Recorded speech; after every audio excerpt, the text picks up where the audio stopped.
कौन सा स्थान है, क्या नाम है, कितना आज वह बल है उसका, और उसको किसने आज सहारा है, किसका सहारा है उसको। हे इंद्र, निर्भय होकर के सब वृत्तांत करो। इंद्र बोले, भगवान देवताओं के ईश्वर, हे भक्तों पर कृपा करने वाले, प्राचीन काल में ब्रह्म वंश में देवताओं को पीड़ित करने वाला भयंकर नाड़ीजंघ नाम का एक दैत्य पैदा हुआ। उसका प्रसिद्ध बलवान मुर नाम का पुत्र है। चंद्रावती नाम की नगरी उसकी राजधानी है।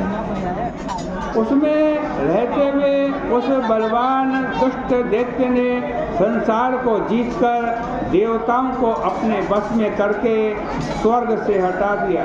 इंद्र, अग्नि, यम, पवन, ईश, चंद्रमा, निरृति, वरुण, इनके स्थान पर वह स्वयं ही बैठ गया। सूर्य बनकर के स्वयं प्रकाश करता है। हे विष्णु, वह स्वयं मेघ बन गया। देवता उसको जीत नहीं सकते। उस दैत्य को मार करके प्रभु देवताओं को विजय करिए। इंद्र का वचन सुनकर भगवान कुपित होकर के बोले, हे देवेंद्र, तुम्हारे उस बलवान शत्रु को मैं मारूंगा। तुम सब इकट्ठे होकर चंद्रावती नगरी में बड़ी सेना लेकर चलो। यह सुनकर विष्णु भगवान को आगे करके सब देवता चंद्रावती नाम की नगरी में चले गए। तब देवताओं ने हजारों दिव्य अस्त्रों से युक्त असंख्य दैत्यों के संग गर्जना करते हुए मुर नाम के दैत्य को देखा। बलवान असुरों ने देवताओं को मारा। वे संग्राम को छोड़कर दसों दिशाओं में दौड़ने लगे। फिर युद्ध में भगवान को उपस्थित देखकर कुपित होकर अनेक शस्त्र लेकर आज भगवान की तरफ दौड़े।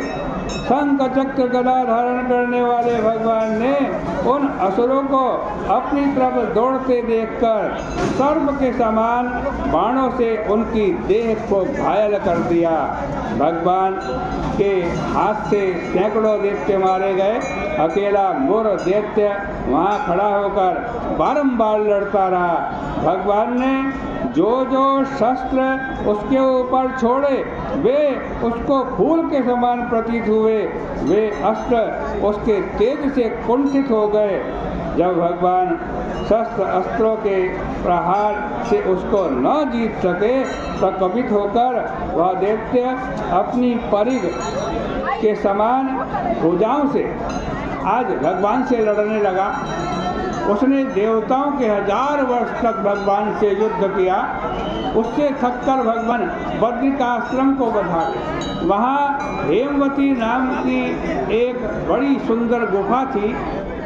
गुफा में आज कहते हैं महायोगी संसार के पालन करने वाले भगवान शयन करने के लिए चले गए।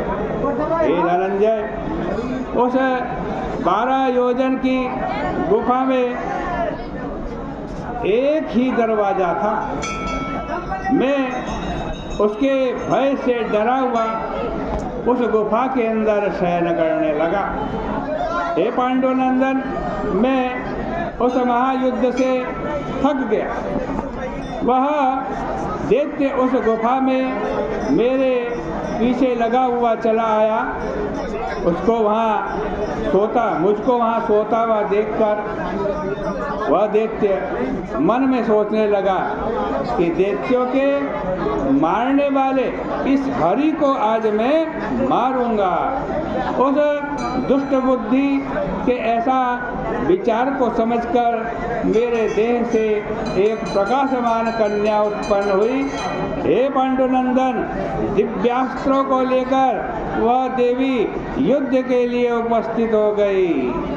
उस मुर दैत्य ने देवी को देखा। उस देवी ने दैत्य को युद्ध में ललकारा।